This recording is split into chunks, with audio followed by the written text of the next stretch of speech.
कि नांद्यावर्त क्या कहलाता है और इसका उपयोग फल क्या है और ये कहाँ पर स्थित है। नंद्यावर्त के संबंध में विशेष रूप से मंगल स्वरूपों के रूप में उसका नाम लिया जाता है। सम्मेद शिखर की तलहटी में यानी भूगर्भ में और अयोध्या के भूगर्भ में यह नंद्यावर्त शाश्वत अभिनाम रूप से विराजमान है।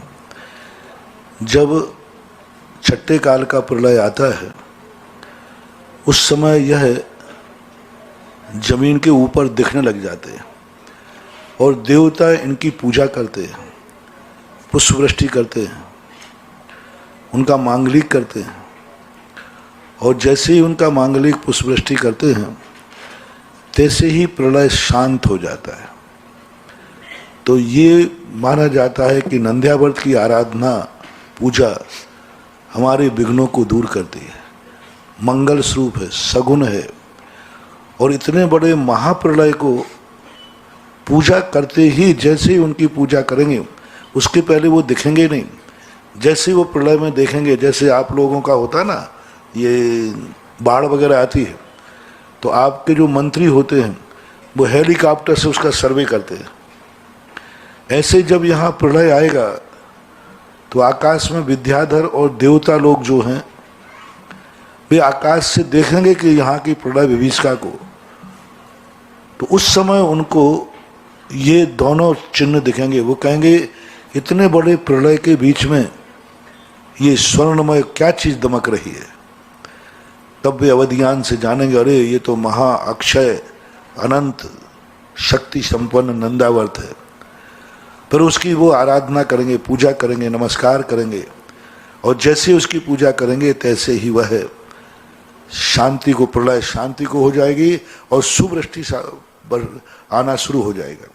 इससे ये निकलता है कि अनिष्ट का निवारक और इष्ट को प्राप्ति कारक नंद्यावर्त होता है।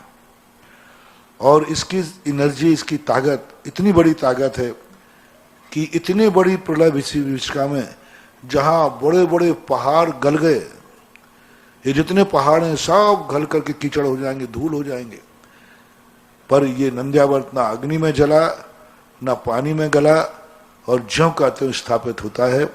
इतना प्रतीक दोनों नंद्यावर्त के रूप में मिलते हैं। प्राचीन काल से शिल्पों में, मंदिरों के दीवारों पर नंद्यावर्त के चित्र मिलते हैं। सातिया से नंद्यावर्त थोड़ा भिन्न है, हालांकि सातिया का ही एक विस्तृत रूप है, लेकिन सातिये में और नंद्यावर्त में थोड़ा अंतर है इसका। और इस युग में जब जहां भी हमने नंद्यावर्तों की स्थापना कराई है वे क्षेत्र दिन दूने रात चौगुने बढ़ रहे हैं। जिन नवीन क्षेत्रों पर, पुराने क्षेत्रों पर तो कोई बात नहीं, जो नवीन क्षेत्रों की स्थापना हुई, मैं अपने रूप से जब तक मैंने नंद्यावर्तों का अतिशय पढ़ा, इनकी शक्ति पढ़ी, तब से मैंने नवीन क्षेत्रों में नंद्यावर्त की स्थापना करके ही नवीन क्षेत्र स्थापित करता हूँ। और जहाँ जहाँ नंद्यावर्त की स्थापना की है वे क्षेत्र आज अपनी दिन दूनी रात चौगुनी गति से बढ़ रहे हैं। और आज उन क्षेत्रों पर इतनी एनर्जी है, इतनी ताकत है कि आज उस नंद्यावर्त के पास जाकर के लोग मात्र 9 बार नमोकार मंत्र पढ़ते हैं, उतने मात्र से ही उनको एहसास होने लग जाता है कि हमारे लिए बहुत इष्टदायक है, बहुत